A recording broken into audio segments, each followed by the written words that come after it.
teniendo en cuenta que ya ha avanzado un poquito el tiempo. En nuestro estudio anterior, hermanos, ¿se acuerdan? El jueves antepasado, estábamos hablando en el capítulo 4, todavía nos encontrábamos en la sección de la justificación por fe, ¿verdad? La carta a los Gálatas habla de que la justificación del creyente es por fe y no por obras. Para que usted pueda ganarse el cielo, tiene que hacer una obra mayor que la que Cristo hizo.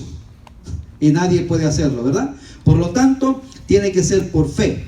En el versículo 4:18, donde Abraham ha sido nuestra ilustración principal, ¿verdad? Cuando decíamos que Abraham fue el padre de la fe, le creyó a Dios.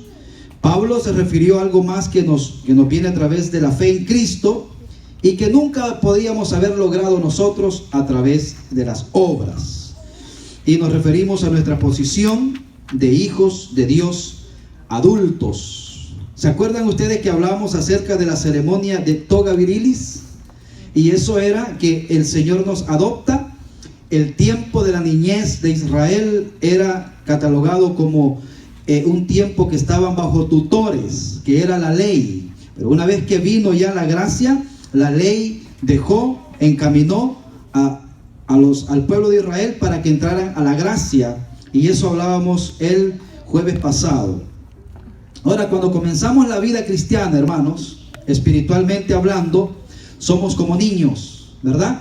La Biblia habla que el caminar cristiano es exactamente igual como nuestra vida física. Un niño nace, necesita lechita, necesita cuidado, necesita protección, pero uno espera que el niño a través del tiempo vaya creciendo, y vaya creciendo saludablemente, porque si le va creciendo una oreja más que la otra, ya nos afligimos, ¿verdad?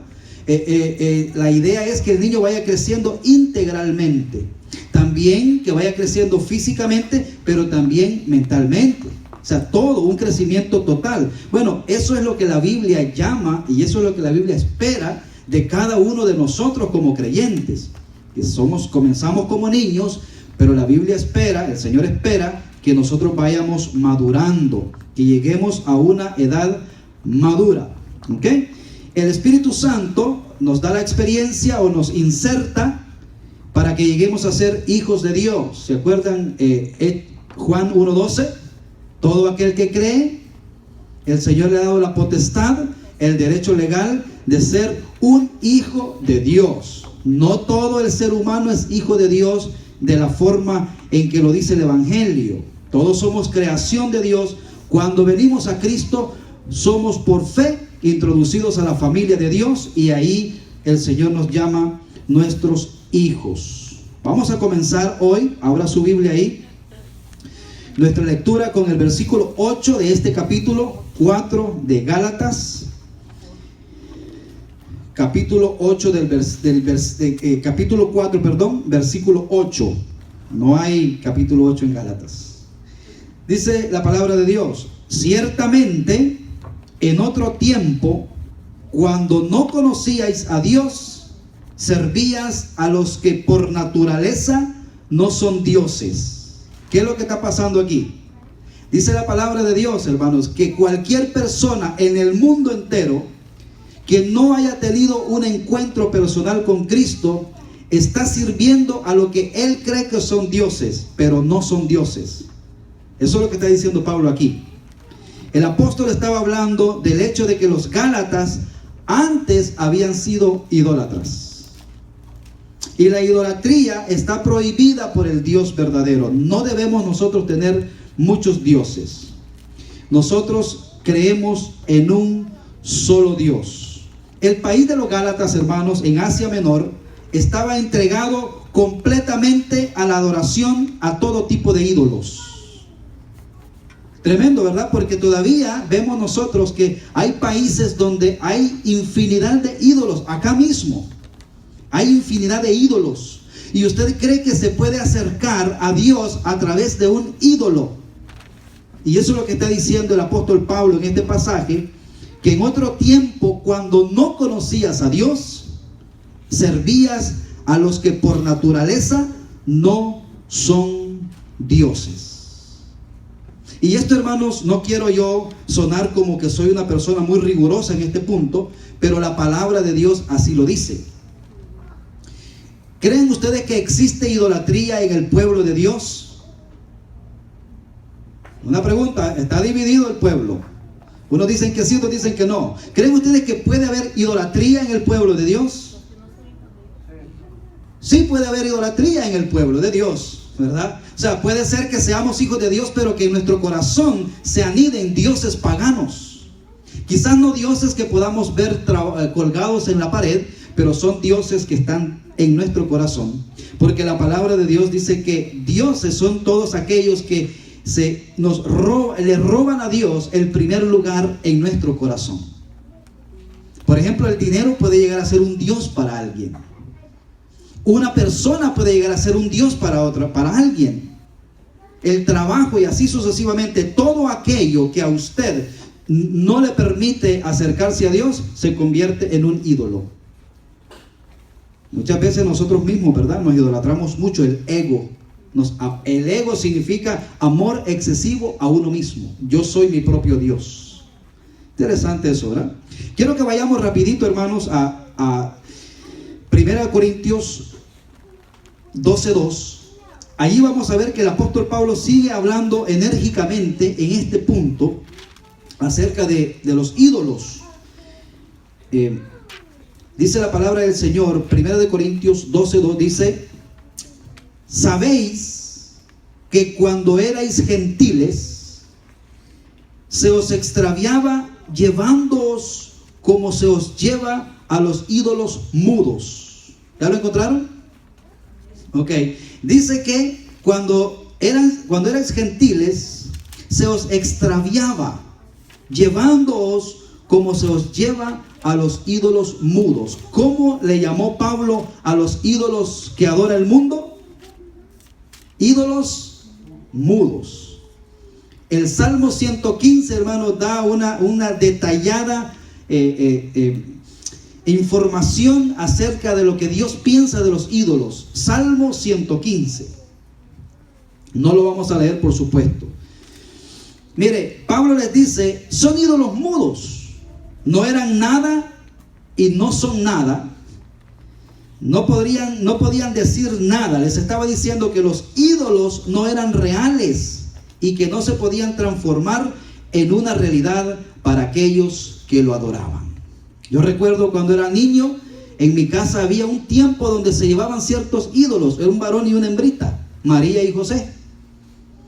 Y para mí era tremenda esa noche, que no podía ir al baño, porque ahí enfrente quedaban los dos, así, parados. Y cuando yo pasaba, yo veía que se me quedaban viendo. Y tenía ese temor. Sin embargo, nos damos cuenta que eso no tiene ningún tipo de movimiento. La Biblia dice, ¿verdad?, que son ídolos mudos, no hablan, no caminan, no oyen. Y dice la Biblia que de ahí, Pablo le está diciendo, antes ustedes eran llevados y eran extraviados. Eso es lo que dice 2 de Corintios, ¿verdad? Ahora Pablo dijo en el versículo 9, vamos a Gálatas nuevamente: pero ahora, ya que conocéis a Dios, mire qué interesante, hermanos, o más bien que sois conocidos por Dios, ¿cómo es que os volvéis de nuevo a los débiles y pobres rudimentos a los cuales os queréis volver a esclavizar? Ya lo voy a explicar qué es lo que quiere decir Pablo aquí en su contexto.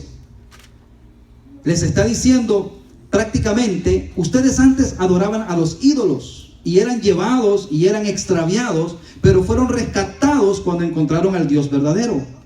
¿Por qué hoy quieren regresar otra vez? Interesante eso, ¿verdad? Y dice, ahora que ustedes han conocido al Dios verdadero, conocidos por Dios significa aprobados por Dios, reconocidos por Dios. Ellos habían venido a Cristo por la fe, ¿verdad? Lo cual había sido aceptado por Dios. Nadie puede acercarse a Dios si no es a través de la fe de nuestro Señor Jesucristo. Nadie. Eso es lo que está diciendo el Señor. La mayoría de los cristianos, hermanos, de las iglesias de Galacia eran gentiles. ¿Qué quiere decir esto? No eran judíos, no tenían el conocimiento ni la educación hebrea del Dios verdadero. Ellos adoraban a muchos dioses antes de venir el evangelio. Para el judío era más difícil, ¿verdad? Porque ellos no habían sido idólatras, tenían un solo Dios. Incluso el Shema decía: amarás el Señor tu Dios, uno es. Todo judío sabe que hay un solo Dios. Por eso cuando Cristo vino diciendo yo soy Dios, decían: pero ¿qué dices? Si solo hay un Dios. Porque ellos tenían bien en mente eso. Y era interesante. Lo que no entendieron es que Dios se hizo hombre a través de Cristo, y Cristo era el Mesías. Pero los gentiles de estas iglesias en Galacia, ellos venían acostumbrados a adorar todo tipo de ídolos, parecido a nosotros, que no somos judíos. A nosotros nos heredaron nos dieron una herencia espiritual, ¿verdad? Que adorábamos ídolos. Así que, siendo creyentes, hermanos, estos hombres estaban volviendo a la ley de Moisés, que era, como Pablo les dijo, regresar otra vez a la idolatría del cual habían salido. Es bien difícil, hermano, que un verdadero creyente vuelva otra vez a practicar aquellas cosas que antes hacía. Si alguien lo hace, porque hay testimonios, usted se mete en el internet y busca testimonios: yo fui cristiano pero ya no, regresé otra vez a mi antigua religión. Déjeme decirle, esa persona nunca fue cristiano. Esa persona era de los que fueron iluminados. Esa persona eran de los que gustaron el don celestial.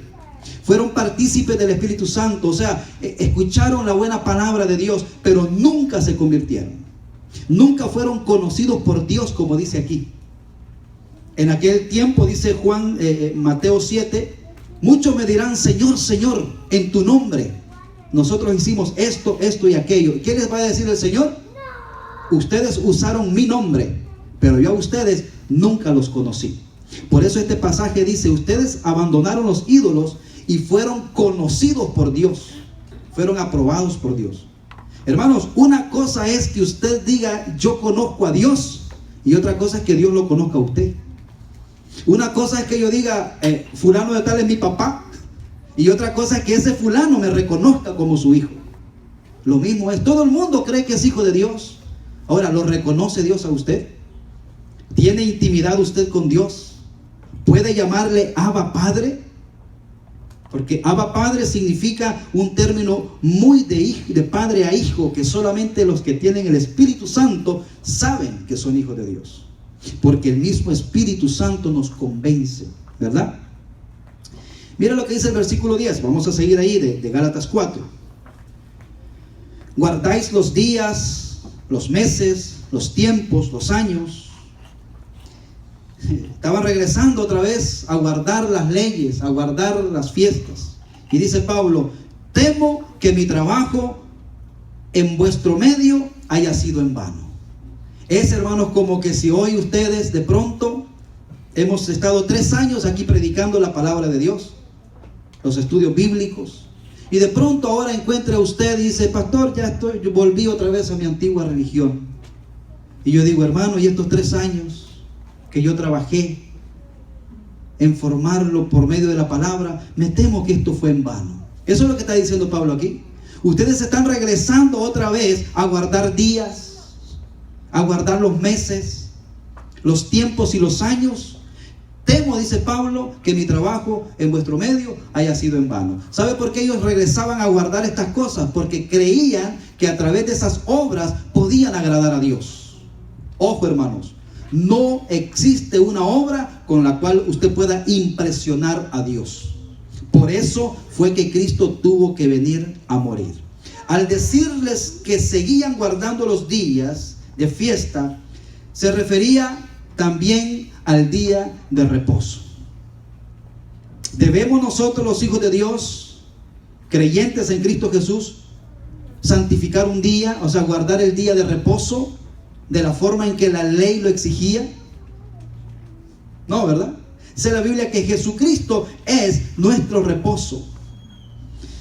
Conviene recordar aquí, hermanos, que el apóstol Pablo les dijo a los colosenses, si quiere vaya ahí, Colosenses 2:16. Porque es interesante, hermano, lea este pasaje, porque este pasaje causa muchos problemas aún en este tiempo en la iglesia contemporánea. Colosenses 2:16 dice: por tanto, nadie os critique en asuntos de comida o de bebida, o en cuanto a días de fiesta, luna nueva o sábados. ¿Qué quiere decir eso? Hermanos, ya no estamos bajo la ley, nosotros estamos bajo la gracia. Todas estas ceremonias, que ya vamos a ver más adelante, todas estas ceremonias eran necesarias porque apuntaban, acuérdese, todo lo que en el Antiguo Testamento existe, fiestas, tiempos, días, todo apuntaba a Cristo Jesús. Cuando Jesucristo viene y muere en la cruz, se cumplen todas esas profecías. Por lo tanto, ya no debemos de estar guardando días y meses, y ya no debemos de estarnos criticando en cuanto a los días. No debemos entrar en contiendas, hermanos. Hoy en este tiempo, bien, en este mes, hay un pleito entre medio de los cristianos, que si Navidad es de Dios, que si es del diablo, que si esto y el otro, que si el árbol es del diablo, que si las luces, y empiezan y se pierden, hermanos, en los días. Cuando Pablo dice: no critiquen por días y esto y lo otro, si usted está convencido que Cristo Jesús está en su corazón, el Espíritu Santo lo va a guardar a usted de mantenerse sin mancha en el mundo. ¿Amén? Usted no se va a ir detrás, ¿verdad?, de muñecos y de cosas que usted sabe que eso no existe. Sabemos que Jesucristo, aquí no dice la Biblia, ¿verdad?, celébrenme cada 24 de diciembre mi cumpleaños. No dice, pero no dice que no lo celebremos. Lo que sabemos es que Cristo nació. Amén. La promesa se cumplió. Nacería el Mesías de una virgen. Eso se cumplió hace 2000 años. ¿Cuándo? No importa el día. No se critiquen, no peleen en cuanto al día de reposo. Mire, en este versículo, los meses probablemente se refieren a la práctica de celebrar la luna nueva, que fue una costumbre de los israelitas en la época de los reyes. Los profetas advirtieron al pueblo en contra de estas prácticas. Los tiempos debería traducirse también refiriéndose a las fiestas. Mira, hermano, nuestro Dios, el Dios Todopoderoso, el Señor inventó fiestas. Nuestro Dios es un Dios que Él no fue que las inventó, Él las instituyó. Fueron 7 fiestas que Israel guardaba. Por ejemplo, la primera era la fiesta de la Pascua, ¿verdad? El calendario judío es el mes de Nisán, día 14. Después los panes sin levadura. Luego las primicias. Luego Pentecostés, la de las trompetas, la expiación y los tabernáculos. Esas eran las fiestas estipuladas para el pueblo judío. Dice, ya no deben de estar guardando eso. ¿Sabe por qué? Porque todas esas fiestas apuntaban ¿a quién? A Cristo Jesús. Y una vez que Cristo viene, ya no hay necesidad. Dios había establecido, hermanos, 7 fiestas, y todas ellas señalaban de forma anticipada al Señor Jesucristo. Los años que guardaban aquí se referían a los años sabáticos. ¿Se acuerdan ustedes que hace poco leímos que debían de dejar la tierra descansar un año, cada 7º año, para que descanse la tierra? Y también en la semana tenía que descansar un día santificado por Dios. ¿Para qué? Para ir a adorar al Señor, y para que también los bueyes y los animalitos descansen, ¿verdad? Y eso es interesante. Ahora bien, el descanso, nuestro descanso, es Cristo Jesús. Ya Dios no nos manda a guardar días, a vigilar esto, a vigilar lo otro, sino más bien las leyes de Dios hoy han sido puestas en nuestro corazón. Dice la palabra de Dios que en estos posteriores tiempos el Señor nos quitará el corazón de piedra y nos dará un nuevo corazón, y escribirá en nuestro corazón sus leyes. Por eso cada cristiano no necesita que alguien le ande diciendo qué tiene que hacer o qué no tiene que hacer. Si usted tiene el Espíritu Santo le va a decir, eso es malo. Allá usted sí quiere obedecer. Si usted no le obedece al Espíritu Santo, el Espíritu Santo se va a poner triste. Y usted va a seguir haciendo lo que usted quiere, pero ¿sabe qué? Sin gozo. Y no podrá ser feliz ni en el mundo ni en la iglesia. Ya no podrá pecar a gusto. Por lo tanto, tiene que volver, someterse al Señor y seguir sus preceptos. La práctica de celebrar todas esas fechas, hermanos, colocaba a los judíos totalmente bajo la ley. O sea, si nosotros volviéramos hoy a ver todas esas fiestas, ¿sabe qué hacemos? Agarramos el sacrificio de Cristo y lo tiramos a la basura y volvemos a ver si lo podemos salvar a través de ritos. Eso es lo que estaba pasando aquí con la iglesia en Galacia. Estaban ignorando a Cristo y estaban volviendo otra vez a los ritos que antes tenían. Mire, el apóstol Santiago, hoy hay algunas iglesias que celebran el día y se llaman sabáticos. Y ellos no se reúnen domingo, se reúnen sábado y guardan ese día. Ahora, si ellos guardan ese día porque están cumpliendo la ley, mire lo que dice Santiago 2:10. Este versículo deberían de leerlo esas personas que le dan al día algo muy especial. Mire, Santiago 2:10 dice: porque cualquiera que guarde toda la ley, pero ofenda en un punto, se hace culpable de todos. Si usted quiere agradar a Dios a través de la ley, usted no puede guardar uno solo, tiene que guardarlos todos, porque si fallan uno, usted se hace culpable. Y dígame usted, ¿quién es capaz de guardar toda la ley? Nadie. Quien fue el único fue Cristo Jesús, que caminó sin pecado en esta tierra, ¿verdad? Y el Señor dijo: yo no vine a transgredir la ley, ¿verdad? Él vino a cumplirla. Es decir, hermanos, que es culpable, es culpable, es infractor aquel que no cumple toda la ley. Luego Pablo dice aquí en el 11, vamos a volver a Gálatas 11, dice: temo que mi trabajo ha sido en vano, en vuestro medio haya sido en vano. Hermanos, Pablo estaba diciendo de una manera delicada aquí que creía haber perdido el tiempo con ellos. Y esta obra, hermanos, de pastorear es bien difícil, porque a veces uno dice: yo creo que los hermanos entendieron el mensaje hoy. Y uno se va con esa idea, ¿verdad? Pero de pronto se encuentra con los hermanos y ve que están en la misma. Y uno dice: Dios mío, pero ¿qué pasó aquí? Y Pablo así, ¿verdad? Y decía: yo creí que ustedes, es más, a los corintios les dice: ustedes, debiendo ser ya maestros, se han quedado enanos espiritualmente. Y tienen necesidad de que otra vez les vuelva a enseñar los mismos A, B, C, D, E, F, G. Los mismos rudimentos del evangelio ustedes deberían de estar ya enseñando, dice el apóstol Pablo. Hermanos, eso es para que nosotros despertemos, ¿verdad? Y digamos: yo no es que... Y hay veces, hermanos, que con orgullo decimos: ¿y usted cuántos años tiene en el evangelio? 25 años para la gloria de Dios. ¿Y qué sabe? Nada. Como que si los años, ¿verdad?, le dieran a usted. No, hermanos, usted puede tener un año, pero usted puede crecer mucho en el evangelio si usted atiende, ¿verdad?, la palabra de Dios.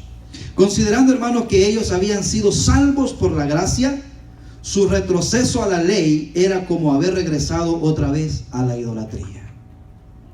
Es, hermano, como que hoy usted volviera otra vez a la idolatría y echar a un lado todo lo que Dios ha hecho con usted. Les recordó Pablo que no había conocido a Dios por medio de la ley mosaica, sino por la fe en Jesucristo. Y quiero decirle una cosa, hermanos: si alguien sabía la ley, era Pablo. Él conocía. Ahora llegamos a una parte personal bien importante del apóstol Pablo, que está aquí desde el versículo 12 al 18, y vamos a ver. Fue una nota de cortesía que el apóstol introdujo aquí en esta carta. Entonces dice el 12: os ruego, hermanos, que os hagáis como yo, porque yo también me hice como vosotros. ninguna ofensa me habéis hecho. En otras palabras, les pidió que se identificaran con él, Pablo, ¿verdad? Acuérdense, hermanos, que lo que estaba pasando aquí era que habían entrado falsos maestros a destruir lo que Pablo y la palabra del Señor había edificado en los corazones. Es como que si yo me salgo hoy, ¿verdad? Y se quedan ustedes acá y viene un falso maestro y les empieza a dar un mensajazo que ustedes los tiene gritando y los, ¡ay, qué bueno, wow! Pero prácticamente los está llevando al error. Eso es lo que estaba pasando. Pablo se dio la vuelta y habían entrado los falsos a quitar todo lo que el Señor les había puesto en el corazón y los habían retrocedido. Eran los judaizantes, ¿se acuerdan? Que al principio de la carta hablamos de ellos. Ellos habían llegado y les habían dicho, no es suficiente Cristo, es Cristo y algo más, las obras. Es parecido hoy, ¿verdad? No, tú tienes a Cristo, sí, pero tienes que hacer esto, tienes que hacer lo otro, tienes que hacer aquí, tienes que hacer allá. No, la salvación nuestra está asegurada en Cristo Jesús. La santificación, ese ya es un asunto del creyente. Y estamos estudiando, ¿verdad?, la santificación allá en la célula de la 136. Bueno, los Gálatas habían estado escuchando a falsos maestros y estaban mirando a Pablo como si fuera un enemigo. Hermano, déjeme decirle algo, le quiero hacer una pregunta. ¿Verdad que cuando a usted le presentan una idea tan bonita y tan atractiva y dice, esto es lo que yo quiero, estoy convencido que esto es lo mejor para mí, y viene alguien y le dice, mira, piénsalo, no creo que esa sea una buena decisión? ¿Sabe qué va a pensar? Esto es normal para todos nosotros. Vamos a pensar que esa persona no me quiere, que esa persona me está deteniendo mis planes. ¿Por qué? Porque yo ya estoy convencido en mi corazón que eso es lo que quiero hacer. Bueno, los falsos apóstoles les habían llegado a presentar un falso evangelio, y cuando Pablo les habla duramente y los reta con la verdad, piensan que Pablo es un enemigo de ellos.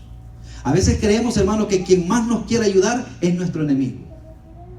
Y tenemos esa reacción extraña, ¿verdad? Como los animalitos que están a media calle heridos. Usted ve un zorrillito o un racún o algo que está herido, usted va y lo quiere ayudar. ¿Qué va a hacer el animalito?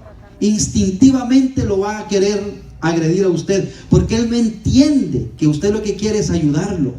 Y qué difícil es ayudar a un animalito así, ¿verdad? Porque lo puede morder a usted. Bueno, el ser humano de cierta manera nos comportamos así. A quien nos quiere ayudar, creemos que no, que se está intrometiendo en algo que no le interesa. Y a veces, hermanos, Dios, que es el primero que nos quiere ayudar, es el primero que rechazamos. Y aquí es interesante. Es como si les hubiera dicho, estamos todos en un mismo nivel, ¿verdad? Pablo les dice a ellos, todos somos creyentes, todos formamos parte del cuerpo de Cristo, que es la iglesia. Vamos a ver qué dice el próximo versículo. Pues vosotros sabéis que a causa de una enfermedad del cuerpo os anuncié el evangelio al principio. Mire qué interesante, hermanos. Pablo dice que a causa de una enfermedad en el cuerpo les anunció el evangelio. Pablo hizo aquí un llamamiento basándose en una enfermedad que él había descrito como un aguijón en su cuerpo. Hay muchas ideas, muchas corrientes, porque no se sabe exactamente cuál fue la enfermedad que Pablo tenía en el cuerpo. Pero el contexto de estos pasajes nos pueden dar un atisbo, una idea, ¿verdad? Mire que dice el 14. Y no me despreciasteis, ni rechazasteis por la prueba que tenía en mi cuerpo. Mire, esa prueba que Pablo tenía en el cuerpo ha de haber sido en una parte visible de su cuerpo. Porque si usted tiene algo acá donde no se ve, se cubre fácilmente y no se puede notar. Pero aquí dice al contrario, no me despreciasteis ni me rechazasteis por la prueba que tenía en mi cuerpo. Dice, al contrario, me recibisteis como a un ángel de Dios, como a Cristo Jesús. Evidentemente, hermanos, esa enfermedad que Pablo tenía no le hacía muy atractivo a la gente. Interesante. Esa era la prueba que él calificaba como un aguijón clavado en su cuerpo. ¿Qué será? Vamos a ver qué sigue diciendo el pasaje, el 15. ¿Dónde pues está esa satisfacción que experimentabais? ¿Sabe qué es lo que está pasando? En un tiempo no importó que Pablo estuviera enfermo, ellos lo recibieron y recibieron el mensaje como si fuera un ángel de Dios, pero hoy lo estaban rechazando. ¿Qué había pasado? Hermano, cuando hay una amistad tan linda y hay un cariño cultivado tan hermoso y de pronto ya no, hay un rechazo, hay un desprecio, algo tuvo que haber pasado en el medio. Porque a Pablo, los Gálatas que tanto lo amaron, que tanto lo cuidaron y recibieron su mensaje, dice, como a un ángel, como a Cristo mismo, hoy lo estaban rechazando. Porque de eso se trata esta carta. Y dice, ¿qué pasó? Es que alguien llegó y les engañó en el oído. Esos son los falsos maestros. Interesante eso, hermanos. Mire que dice el 15. ¿Dónde pues está esa satisfacción que antes experimentabais? Porque os doy testimonio de que si hubierais podido, os habríais sacado vuestros propios ojos para dármelos. Entonces, ¿qué usted entiende del contexto? ¿Dónde estaba la enfermedad de Pablo? ¿Dónde creen que estaba? Algunos creen que en los ojos. Algunos comentaristas, hermanos, han ido tan profundo en esta enfermedad que dicen que a Pablo le salía pus de los ojos. Y dicen que eso es muy despreciable, porque imagínense usted, hermano, que yo esté, porque eso da mucho asco, ¿verdad? A veces le sale a uno en los oídos. Pero imagínense que a mí me esté saliendo acá y cómo ustedes me van a estar escuchando a mí. Si yo estoy destilando eso y ustedes no les importa eso, aún con todo y eso me reciben el mensaje. Eso es lo que estaba pasando, eso se cree, ¿verdad? Se cree que Pablo, cuando tuvo el encuentro con Cristo y fue iluminado, vio esa luz. Algunos creen que ahí mismo venía el aguijón, algunos creen. Más adelante Pablo dice, mirad con cuán grandes letras os escribo. ¿Verdad? No se sabe exactamente. Probablemente el aguijón en el cuerpo que tenía Pablo era algún tipo de enfermedad de la vista que le daba un aspecto desagradable. No lo sabemos. No podemos concebir que ellos hubiesen querido quitarse sus propios ojos y dárselos a él si lo que él tenía era un problema en alguna parte. Imagínense que Pablo tenía un problema en una pierna. Pues les hubiera dicho, ¿verdad? Yo sé que algunos de ustedes me hubieran podido regalar una pierna. Entonces deducimos por lo que dice este pasaje que Pablo tenía alguna enfermedad en los ojos. Y dice en Filipenses que le rogó al Señor. Qué interesante, hermano. Dice que le pidió 3 veces al Señor: Señor, quítame esto. ¿Y sabe qué? El Señor le contestó. Y el Señor le dijo: Pablo, no te lo voy a quitar. Bástate mi gracia. Y dice Pablo: y para que las revelaciones no me exaltasen desmedidamente, se me dio un aguijón en el cuerpo que me abofeté. Y esa palabra, hermanos, abofetear, también lleva esa idea. Porque cuando a ustedes le pegan en el rostro, porque abofetear no es simplemente con la mano abierta. En el original significa un golpe con un puño cerrado. Si a usted le dan un golpe en la cara, ¿dónde se va a notar el golpe? En los ojos. Usted dice: mira, exactamente en el medio de los ojos le dio. No, le dio en cualquier otro lado, pero ahí es donde se acumula todo. No sé, ¿será verdad? Sí, dice la hermana que sí. Entonces, por ahí también, ¿verdad? Que me abofeté, no se sabe si eso será, ¿verdad?, la enfermedad que el apóstol Pablo tenía, pero tenía una enfermedad en la piel. Aparentemente Pablo tenía esa enfermedad. Era algo común en esa parte del mundo y en esa época, se cree. Esta dolencia, hermanos, se caracterizaba por una excesiva supuración al brotar de él pus. Eso es lo que estábamos hablando al principio, ¿verdad? Y Pablo les dijo que ellos habían ignorado esa circunstancia. recibiéndole con afecto cuando había ido a predicarles. Y continuó Pablo en el 16. Vamos a ir ahí rapidito. ¿Me he hecho pues vuestro enemigo por decirles la verdad? Hermano, eso es lo que le estaba diciendo al principio. Muchas veces aquel que nos dice la verdad es el que más detestamos. A veces decimos, no, yo tengo mi mejor amigo. Cuidado, porque el concepto del mejor amigo es aquel que me asolapa mis sinvergüenzadas. Ese es mi mejor amigo. Ese es mi mejor amigo. No, ese es tu peor enemigo. Tu mejor amigo es aquel que te dice la verdad. ¿Por qué mataron a Cristo? ¿Por qué mataron a Juan el Bautista? Herodes estaba viviendo con su cuñada, la esposa de su hermano.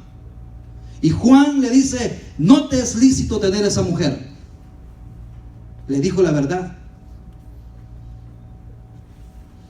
La verdad lo incomodó y hizo después, por petición de la misma mujer, que trajeran la cabeza de Juan el Bautista en un plato.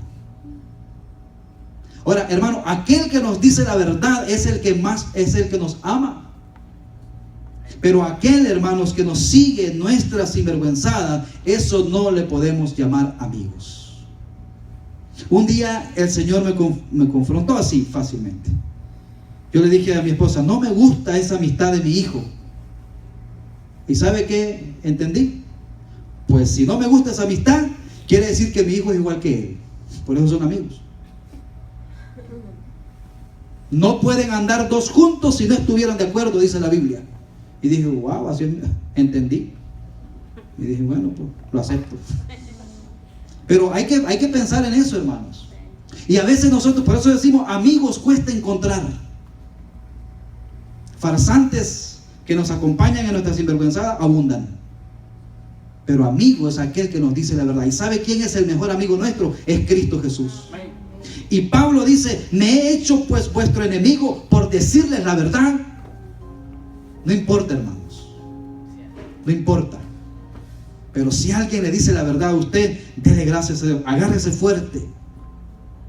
Pero dele gracias a Dios por esa persona.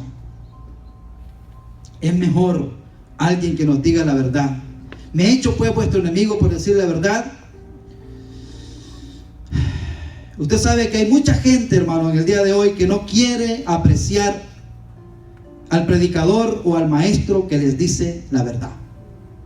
Hoy, para que la profecía se cumpla, a la gente le gusta que le rasquen el oído.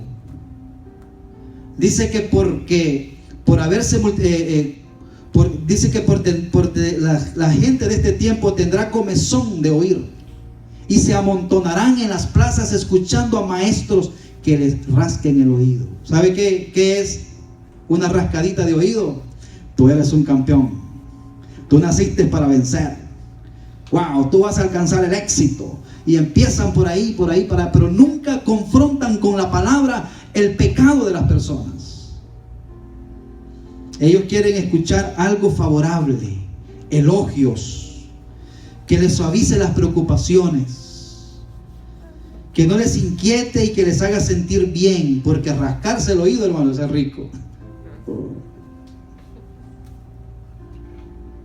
Y eso es lo que dice la Biblia. Luego continúa aquí en el versículo 17 y 18, dice, alguien que lo lea, por favor, porque yo tengo otra versión, 17 y 18. Hablando de estos falsos. Lean. Fuerte, para que lo escuchen todos. Tienen celos por vosotros, pero no para bien, sino para... Tienen celos por vosotros, pero no para bien, sino quieren apartaros de nosotros, que vosotros tengáis celos por ellos. Ok, está diciendo, se interesan por vosotros, en esta versión que yo tengo, pero no para vuestro bien,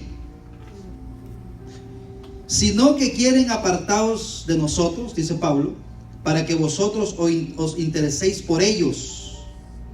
Estos falsos maestros no quieren que usted se una a Cristo, quieren que usted los siga a ellos. Bueno es mostrar interés por lo bueno siempre y no solamente cuando estoy presente con vosotros. En otras palabras, hermanos, ellos estaban promoviendo la ley para su propio beneficio, no para el beneficio de los gálatas. Los falsos maestros querían presumir de lograr muchos convertidos. Pablo tuvo algo que decir en esta línea, hermano, a los creyentes de Corinto. Y con esto vamos a terminar. Vamos a 2 de Corintios 12. Porque los falsos maestros habían entrado y habían engañado, habían desviado el corazón de la iglesia en Galacia, que ya dijimos que no es una sola iglesia, sino que son muchas en esa región. 2 de Corintios 12.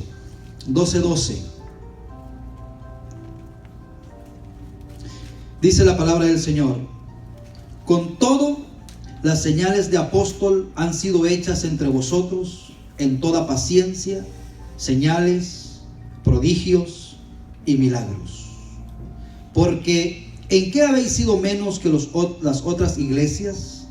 Sino en que yo mismo no os he sido carga. Perdonadme este agravio.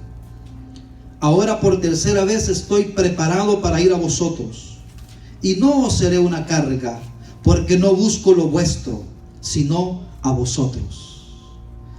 Hoy, hermanos, mucha gente desgraciadamente no busca a las almas, busca lo que las almas puedan producir. Y vemos esas famosas maratónicas, ¿verdad? Venga y pacte con Dios. Porque buscan vuestras almas. Pero mire, dice, pues no deben atesorar los hijos para los padres, sino los padres para los hijos. Y yo con el mayor placer gastaré lo mío, dijo Pablo, y aún yo mismo me gastaré del todo por amor de vuestras almas, aunque amándoos más, sea amado menos. Yo mismo me gastaré, dice el apóstol Pablo, no importa si por decirles la verdad, ustedes a mí me amen menos. Pero Dios, dice Pablo, me mandó a predicarles y yo lo voy a hacer cueste lo que cueste.